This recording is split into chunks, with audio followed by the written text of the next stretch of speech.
Jetzt fangen wir an mit unserer Fernsehsendung Unsere Familien über unsere deutsche, brasilianische Kultur und Geschichte und auch über diese Verbindung zwischen Deutschland und Brasilien. Começa neste momento mais programa Unsere Familien, sobre a nossa história, a nossa cultura teuto-gaúcha, teuto-brasileira. E nós temos a alegria de ter aqui conosco hoje o Padre Inácio Spohr. Padre Inácio Spohr, padre jesuíta, natural de Cerro Largo e atualmente residente na cidade de São Leopoldo. Padre Inácio. Muito obrigado, Felipe, pelo convite de poder participar um pouco dessa partilha sobre a atuação dos nossos missionários jesuítas aqui no sul do Brasil, que de fato desenvolveram um trabalho muito importante, significativo, que ainda hoje, graças a Deus, colhe os frutos desta presença dos jesuítas a partir de meados do século XIX até hoje. Primeiro, Padre Inácio, que o senhor pudesse destacar aos nossos telespectadores sobre o Padre Theodor Amstadt. O Padre Theodor Amstadt, um suíço, que teve uma infância desenvolvida lá na Suíça, ele recebeu uma formação muito importante na sua própria família. A família católica, no meio também de famílias luteranas naquela região, mas perseveraram, claro, firme na fé cristã, fé católica. Ele recebeu uma incumbência muito importante quando ele era adolescente. Aos 13 anos de idade, ele teve que ajudar o pai na sua casa de comércio. Essa casa de comércio do pai dele recebia vinhos, queijos e outros produtos que vinham da Itália, vinham de outras regiões, então tinha que ser depois distribuído e vendido naquela região lá da Suíça. Então, naquele ano, um ano e pouco que ele ficou na casa do pai, então ele foi responsável de cuidar de todo aquele material que era lá naquela casa de comércio. Então tinha que anotar produto por produto a quantidade, a qualidade que vinha desses lugares, para depois então armazenar e vender e assim por diante. Para ele mesmo reconhece, foi muito importante para a vida futura dele. Ele vai depois então aproveitar na sua atividade aqui no sul do Brasil. Mas mostra, por outro lado, imagina um rapaz, menino, de 13 anos, ter essa responsabilidade de cuidar daquele grande armazém que o pai dele tinha. Então, depois então, daquele ano que ele naquele ano, portanto, não estudou, mas fez esse trabalho significativo na casa dos pais.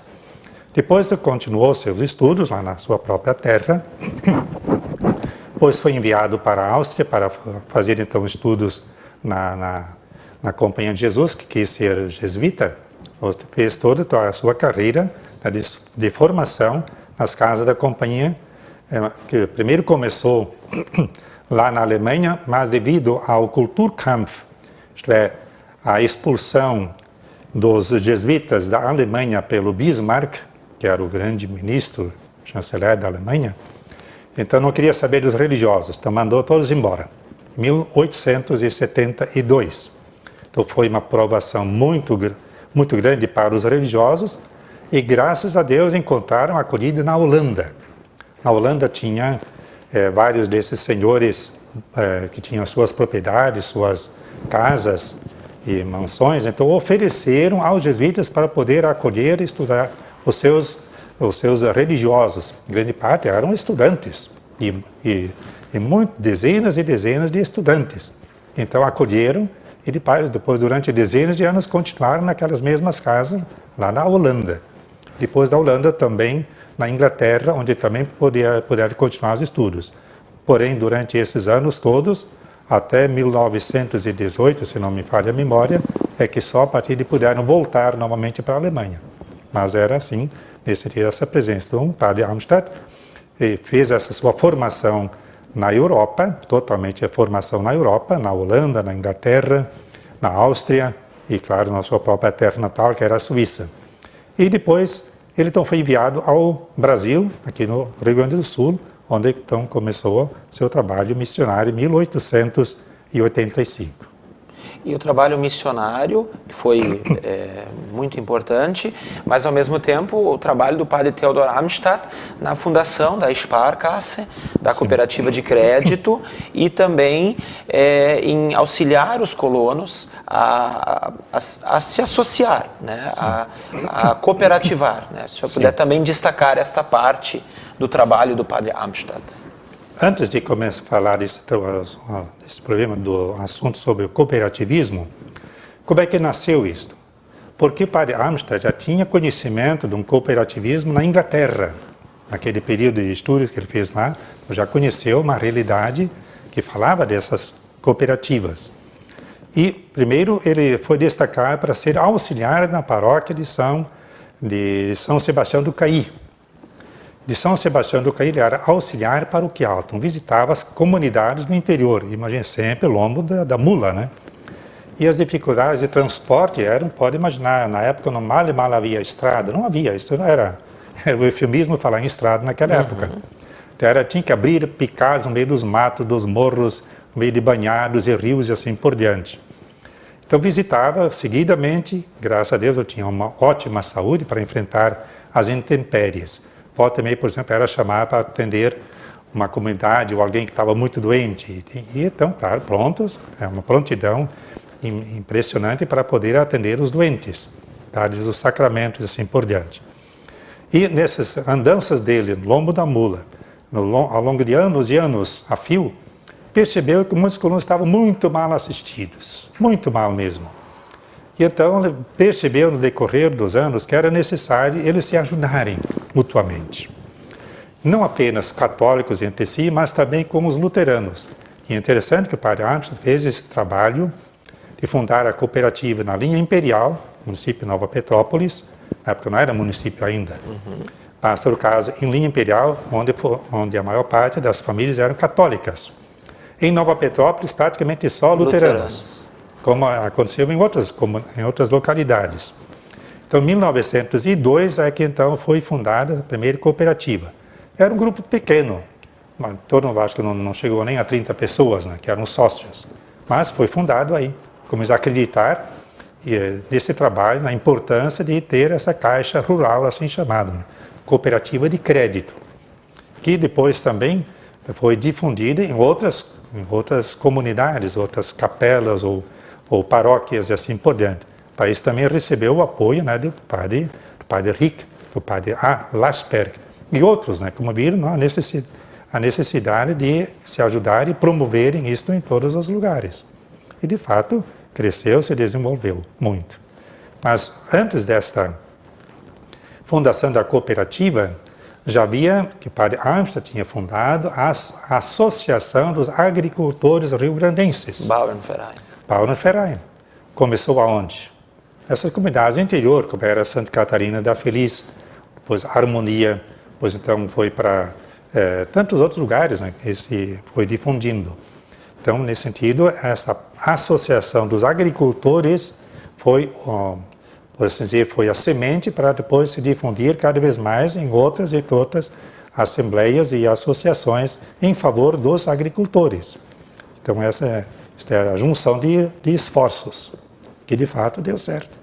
Quando o senhor fala da Bauernverein, a gente pode fazer um link, porque em 1898, na cidade de Harmonia, tiveram vários padres jesuítas juntos com a comunidade, buscando promover essas migrações em busca de melhores condições para as famílias. E um dos padres, que inclusive registra depois as suas memórias e descreve muito bem o seminário em harmonia é o padre Max von Lassberg, que é o companheiro, que é o parceiro espiritual, religioso, né, que dá assistência para essas famílias quando emigram para Cerro Largo, depois para a Argentina, Puerto Rico e para outras regiões. Então, se o senhor também pudesse destacar, né, a figura do padre Max von Lassberg, que não se envolve praticamente com a parte, né, do cooperativismo, mas que se envolve com todo esse trabalho da migração e da assistência às famílias. Nessa assembleia então, dos agricultores, que então viram a necessidade, entre outros temas, porque se tratava do setor da educação, da melhoria de sementes, da agropecuária e da parte religiosa, é claro, e outros setores. Então viram necessidade de abrir novos campos onde as famílias pudessem migrar, porque aqui já estava tudo lotado. Nos vales do Rio dos Sinos, no Vale do Rio Caí, no Vale do Taquari, como temos que abrir agora novas frentes, porque as famílias eram numerosas, precisavam de novos lugares para poderem viver poderem continuar a sua vida. E assim, então, a partir daí nasceu então, essa nova colônia lá em Cerro Largo, na região das Missões. Na época não se falava em Cerro Largo, mas era Cerro Azul, colônia Cerro Azul, na região das Missões, portanto, onde eram os antigos missionários, que eram Roque Gonzalez, João de Castilho e Afonso Rodrigues, foram martirizados. Então, o sentido é que lá na Mata Virgem é que então viram a necessidade de abrir novos campos. E assim, o padre Max, com mais de 12 colonos, é que então foram para lá no Lombo das Mulas, foram até Cerro Azul para poder então conhecer a realidade lá. E então ficou lá uns 2 meses. E depois então Max voltou, porque ele era pároco em Alto Feliz, e então com esses agricultores. Depois então, mais tarde, meses mais tarde, então, foi novamente com mais gente ainda, para de fato abrir então lá a colonização, porque primeiro era mais para conhecer a realidade. Viram aqui um lugar bom. E de fato então, foram com 30 agricultores, e então se estabeleceram mesmo lá nessa nova colônia, lá em Cerro Azul, com o padre Max von Lassberg. E depois, seguidamente, ele fazia então, esse trajeto no Lombo da Mula, né, para poder atender essas comunidades, as famílias da região de Cerro Azul. Até depois, mais tarde, o Max von Lassberg foi o pároco e continuou a sua vida lá até morrer, né? Mas o padre Max von Lassberg, padre Inácio, também era um padre que ficava um tempo na paróquia, depois voltava para as velhas colônias, para outra paróquia, depois retornava. Ele tinha esse trabalho um tanto itinerante. Se o senhor pudesse também nos destacar mais alguns aspectos do padre Lassberg. O padre Max, claro, é um verdadeiro missionário. Ele percorreu, assim como o padre Amstad, sobretudo, né? O padre Amstad dizem que deve ter percorrido mais ou menos 180 mil quilômetros ao longo da mula. Pode imaginar aqui quantas voltas ao mundo, né? E, por exemplo, andar hoje de São Sebastião do Caí até Nova Petrópolis se faz o quê? Em poucos minutos, meia hora você está lá. Na época aquilo era 6, 7 horas, né? Ou 10 horas até, né? Mas nesse sentido, enfrentar tudo isso por amor às famílias, por amor a Deus. Então, o padre Max von Lassberg era a mesma coisa. Ele foi vigário, foi pároco lá em Alto Feliz, depois também foi pároco em Dois Irmãos, mais tarde foi também pároco em Cerro Largo, foi auxiliar paroquial em outros lugares e percorreu assim muitas outras comunidades, sempre para dar essa assistência espiritual, religiosa e social. Como eles devem se ajudar, essas colônias, essas famílias devem se ajudar mutuamente para poderem ter uma vida digna, para poderem viver a sua fé, para viverem unidos entre eles, ter o seu coral, ter a sua música, seu momento de festa, e terem as suas igrejas, suas capelas. Por exemplo, o padre Max von Lassberg, ele era um grande devoto dos 3 mártires rio-grandenses, lá de Caró. E foi ele que, a partir de 1934, quando esses 3 mártires foram beatificados, o padre Rosa esteve lá em Roma para representar a província, a beatificação desses 3 mártires. Então, a partir de 1934, o padre Max von Lassberg, ele entusiasmou as famílias, os colonos lá de Cerro Largo, para construírem a capelinha em Caró, porque eram descampados. Então, muitas e muitas vezes esteve lá, acompanhou os colonos para poderem trabalhar lá, para poderem visitar lá o lugar, presumido lugar de martírio deles. E também, o padre Max, quando já estava mais doente,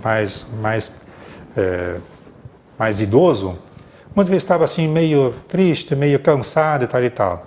Bastava ele ir para Caró, ele voltava totalmente rejuvenescido. Por assim dizer, ele encontrava uma fonte, né, de vida, de energia para poder continuar. Era, como diz, uma alma. A alma dele era esses 3 mártires. E hoje, claro, essa capelinha não é mais a mesma, porque ela foi ampliada. E agora, não neste domingo agora, mas no dia 18, quando é que vai ser? No dia 21 vai ter, então, a romaria lá em Caró. Vai ter novamente a festa lá em Caró. Lembrando sempre essa passagem, né, dos três mártires rio-grandenses. Mas o padre Max, ele então, também abriu colônias, não apenas nesse sentido lá em Cerro Largo, mas também foi ele que rezou a primeira missa lá em Porto Novo, onde hoje é Itapiranga. Ele foi com vários colonos até Itapiranga, isto é, no oeste de Santa Catarina, e rezou a primeira missa lá, onde eram apenas Mata Virgem também, né? E mais tarde também abriu colônias no norte da Argentina, em Misiones, em Porto Rico e Capiovi e São Alberto. Como depois também visitou o Paraguai, lá também visitou os colonos alemães lá. De modo que, nesse sentido, só para mostrar como ele andou percorrendo todo o Rio Grande do Sul, Santa Catarina, também foi auxiliar paroquial lá em Nova Trento, e pároco lá em Nova Trento. Padre Max von Lassberg, ele acompanhou, deu uma assistência também a muitas famílias italianas, a muitas regiões de colonização italiana. Sim, ele sabia italiano, então ele deu muita dessa assistência. E nessa assistência às famílias italianas, o irmão dele, o padre José, que morreu com 95 anos, era mais velho do que o padre Max, esse padre José, que veio em 1897, se não me falha a memória, este padre José, ele sabia uma porção de línguas. Alemão, italiano, português, francês, lituano, russo, polaco, ruteno, tal, né? Então, deu essa assistência às famílias aqui no interior do Rio Grande do Sul, ou de Santa Catarina, ou do Paraná, para dar-lhes o conforto espiritual, para dar essa assistência, porque ele não tinha padre que soubesse falar essas línguas. Então, quando ele chegava, então era aquela alegria, aquela festa, quando chegava esse padre José, para assistir a essas famílias italianas. Como também do padre Max von Lassberg, que sabia italiano, então fazia esses contatos. Aliás, é bom lembrar que o padre José von Lassberg, nessas suas andanças, o que ele passou também de sofrimento nessas privações, porque não havia nada. E quantas vezes ficavam atolados mesmo na lama, né? Porque não tinha estrada, tinha quem... Como não, tem que atender aquela comunidade, tem que atender aquela família, e vamos fazer, né? Vamos fazer um trabalho, né? Então estava pronto. Mas não era somente ele. Quantos outros passavam pela mesma situação? Padre Inácio Spohr, o senhor toca numa situação bem importante, que é o idioma, o quanto as pessoas elas se sentem bem quando tem alguém que fala, né, que dá uma assistência no idioma delas. E quando o senhor fala da Fundação de Porto Novo, hoje Itapiranga, já dá para fazer um gancho também com outro praticamente dos fundadores de Porto Novo, que é o padre João Evangelista Rick. Né? Tem uma biografia que o senhor escreveu, que o senhor transcreve uma parte dele, que ele diz assim: lancei-me ao trabalho do Volksverein, da Associação de Agricultores. Impelido por uma força elementar, fundei Porto Novo, Itapiranga, quase numa alucinação, assim, pelas dificuldades, né, da época. E outra passagem muito importante que eu destaco aqui na biografia do padre Rick, que o senhor mesmo descreve, a Central das Caixas Rurais ergueu uma cruz comemorativa ao Padre Rick, junto à sua sepultura no cemitério do Colégio Santo Inácio, em Salvador do Sul, pois ele fundou 10 caixas de poupança. O senhor também pudesse nos destacar aqui sobre a figura do Padre João Evangelista Rick. O Padre Evangelista João Evangelista Rick, ele é a pessoa que teve uma personalidade rica em vários setores. Foi um homem que se destacou na nossa província aqui no sul do Brasil. Ele foi um verdadeiro cientista, colonizador, professor, escritor. Ele foi também pároco, auxiliar paroquial, missionário popular, orientador de retiros. Ele foi o desbravador de Porto Novo, colonizador, né? Ele também deu a ideia para o arcebispo Dom João Becker para abrir o seminário em São Leopoldo, porque o Colégio Conceição tinha fechado. Ele deu a ideia para o bispo de Uruguaiana para abrir o seminário em Cerro Largo. Ele deu também a ideia para poder abrir um asilo em Itapuã, foi idealizador, como também o asilo, em Itapuã para os leprosos, um asilo de idosos em São Sebastião do Caí.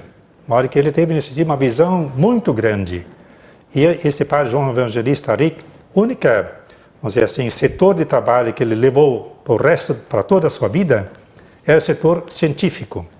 Ele é um homem em micologia. Os fungos, os fungos, não tem nada a ver com o macaco, né? Os fungos.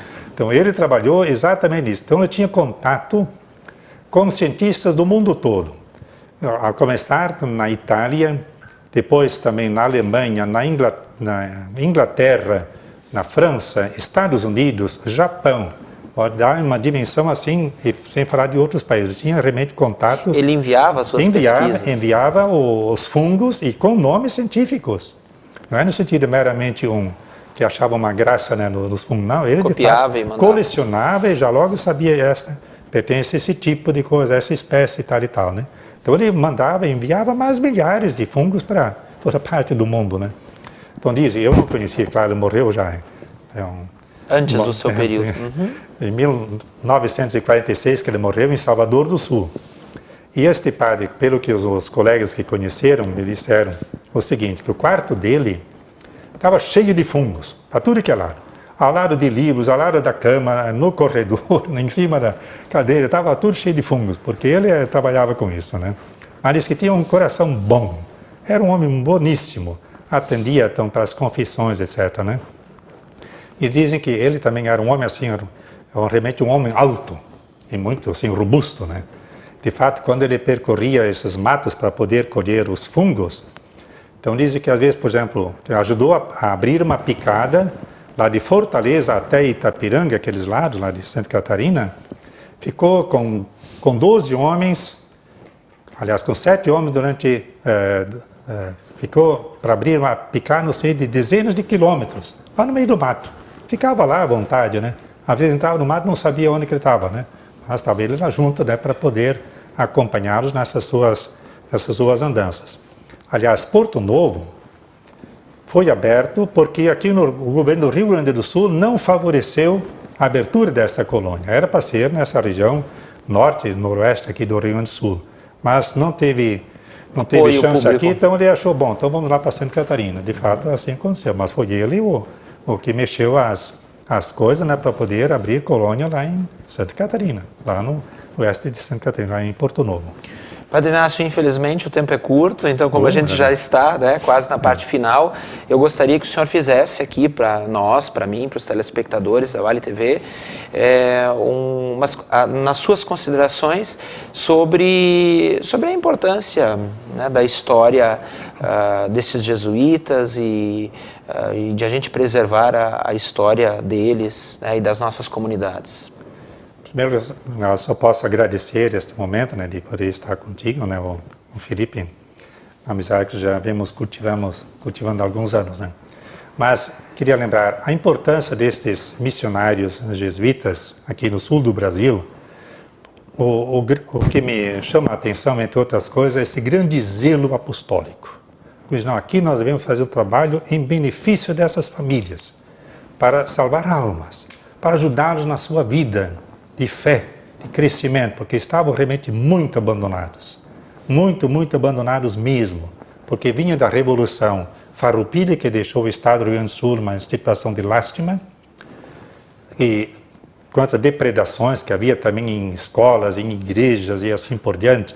Então o clero também estava muito fraco, não tinha assistência, não tinha formação. Se procurava então ajudar a formação também do clero, ajudaram o bispo. Quantos desses padres ajudaram os bispos a percorrer as paróquias do Rio Grande do Sul? Nesse tipo de lugar também o sentimento de grande gratidão, uma gratidão mesmo ao sacrifício deles, à doação deles, à fidelidade, ao compromisso com a igreja, o compromisso com o povo. Como diz, não, aqui nós devemos desenvolver as famílias, queremos o bem das famílias, que eles tenham escola, que tenham comércio, que tenha indústria, que haja condições favoráveis para uma vida digna e para poderem assim ter uma vida conforme Deus quer.